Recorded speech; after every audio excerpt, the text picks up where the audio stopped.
We have a repository on GitHub for our project, and we created an Xcode project and put it in the directory after we did what to the repository? Cloned it down. Cloned it down. And now we're going to actually begin coding in our project and use GitHub to save our changes as we go. Yep, so let's begin our development by opening up our Xcode project. So it would be hello world. Navigate to the Xcode proj file and open that. Now we have our Xcode project up, and let's make a change. Let's start our development. Let's begin developing our app. Let's make a significant change. So in our significant change in this instance, let's just simply print out hello world. We're in a hello world project, in a hello world repository. Hello world seems suitable for this instance. That'll work. So we've made enough development changes that we need to do something called a commit. And before we do that, you'll notice an M appeared beside viewcontroller.swift. What does the M mean, Sean? M means modified. That means we've actually changed the file, and Git recognizes that. So it's actually saying these are the changes that you've done, and these are the changes that haven't been actually saved on Git. So a commit is like a local save. We actually need to save our development changes locally onto our Git, on our repository, on our local machine. To do that, we could go up to source control and go down to commit. Once you do this, we have this handy window popping up. And if we look on the left-hand side, we have Hello World repository with a Hello World folder and with another Hello World folder in it. We have a file. This file is the changes that we have made in the view controller. And we can actually see the exact changes that we have done. On the right-hand side was the previous state, and on the left-hand side is the new state. These will show you all the different files that you have added, changed, deleted. So these are all the files we want to save locally.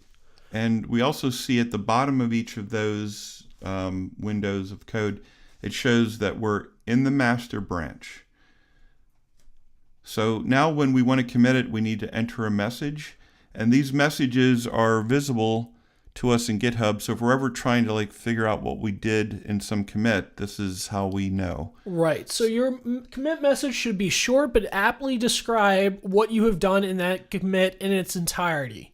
So in this instance, let's simply say printing out hello world. With that, I'm going to now click commit one file. The amount of changes that you have here will actually be reflected in this commit message. It will say commit 20 files if you've changed and deleted and added 20 files, or so on and so forth. In this instance, it's only one file that we've changed. Let's click commit one file.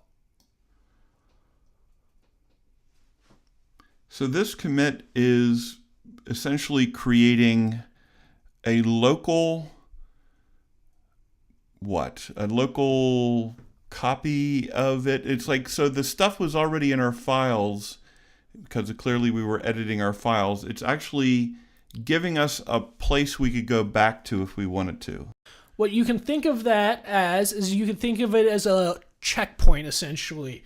It is saving our code locally so we can actually go to a previous checkpoint, or we could keep going on to another checkpoint and another checkpoint. So now this isn't on GitHub yet. So how do I get this change, which I've committed locally, to be remembered on GitHub? Right, and we can even see that by navigating to our GitHub page, hello world, navigating to the file structure that contains that file, which would be the view controller, and notice that it's not here. This is just to illustrate that when you commit, it is not actually pushed to the GitHub repository on GitHub. You actually need to do something called a push. To do a push, navigate back to the Xcode project, source control, up at the very top, and then navigate down to push. Once you do that, push local changes. That essentially means that I want to add all of my changes that I have on my local machine to the GitHub repository. So I'm going to click push, and we can see activity spinners, and it pushed the changes. Now if I navigate back to GitHub, and I refresh this page with all of our changes with all of our code on it, notice what popped up down in our view did load, print hello world. So now the GitHub repository actually contains the code that we have committed on our local repository.